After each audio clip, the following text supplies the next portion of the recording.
Today we're going to be talking about using chain rule to help differentiate composite function, and chain rule really is a very important tool in your kit for differentiating composite functions, and they needn't be as complicated as you might think, provided that you get a good understanding of its basics inside you.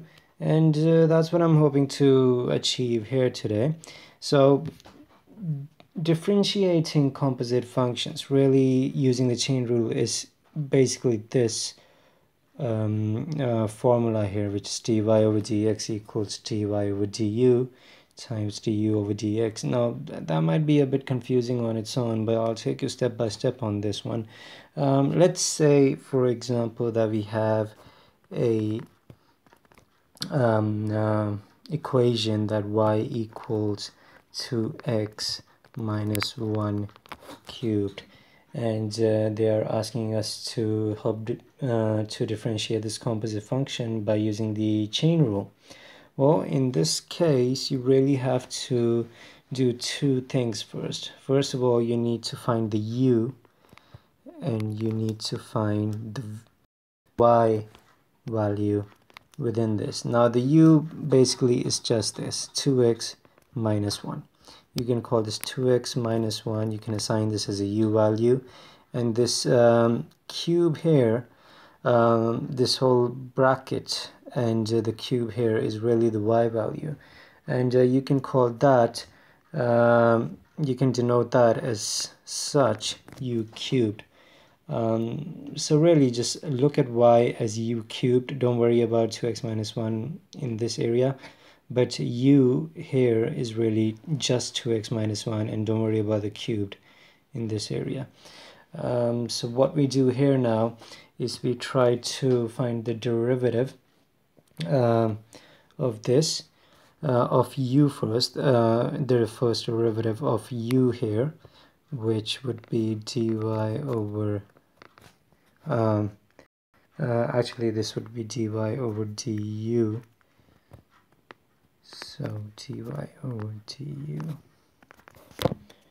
and this would, if you know a bit of the basics about taking the derivatives, then you would know that this is one exponential here, that would be multiplying here with the 2, and basically that's going to, and then the x is 0, so because there is no x over here, so the negative 1 would basically be 0.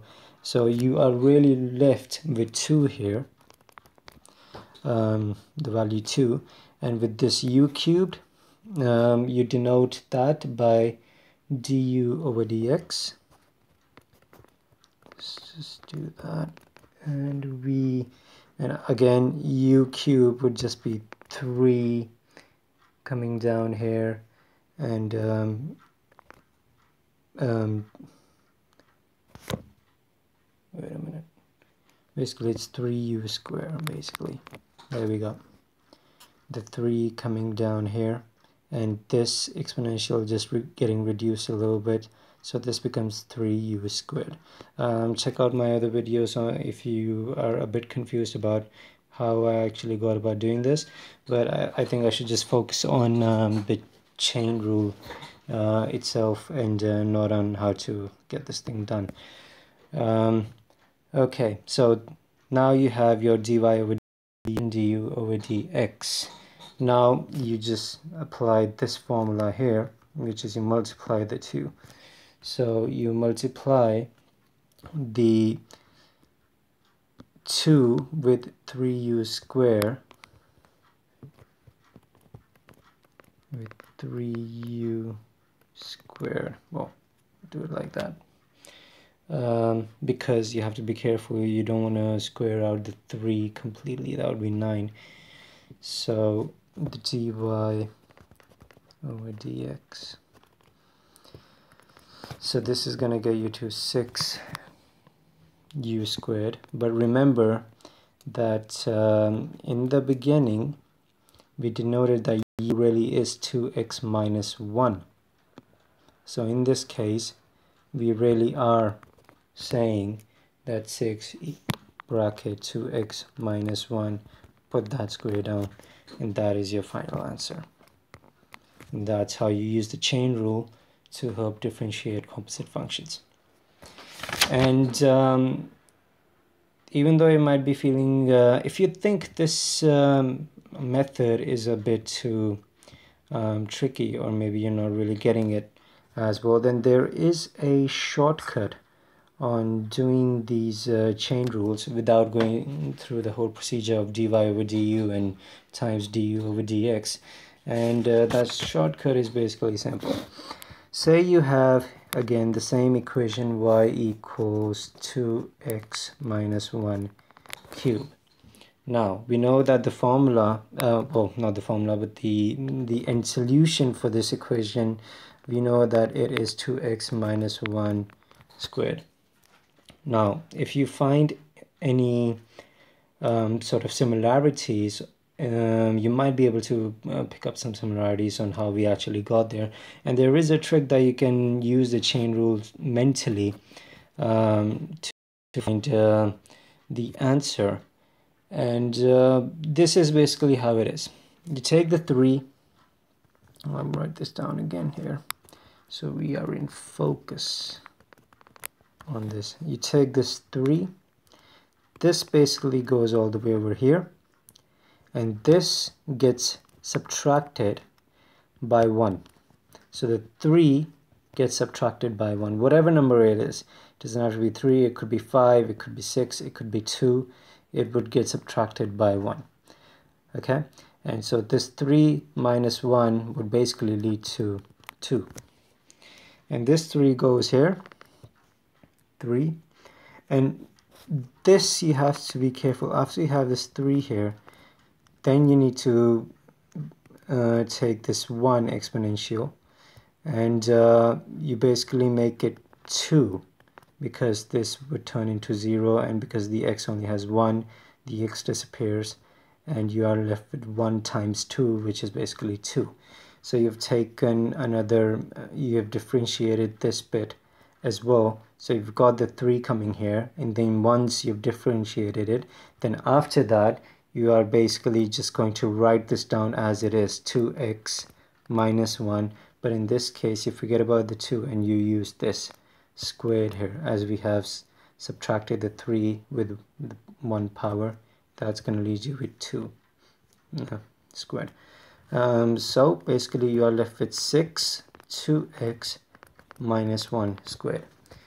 And now you would see that we're back to this answer. Now we went through the whole procedure of getting to this answer by showing that 2x minus 1 is u and u cubed is y, and then there's this whole dy over du. Then we did all these calculations, and although for most of you or some of you it might not be that hard to understand, and that would be a good thing, but as you can see, I basically just pretty much did this mentally, this bit. You didn't have to use any form of paperwork to get to this. And you could do this for pretty much every single sort of equation that you find. For example, y, we'll just do this quickly, y equals 3x4 plus x over 5.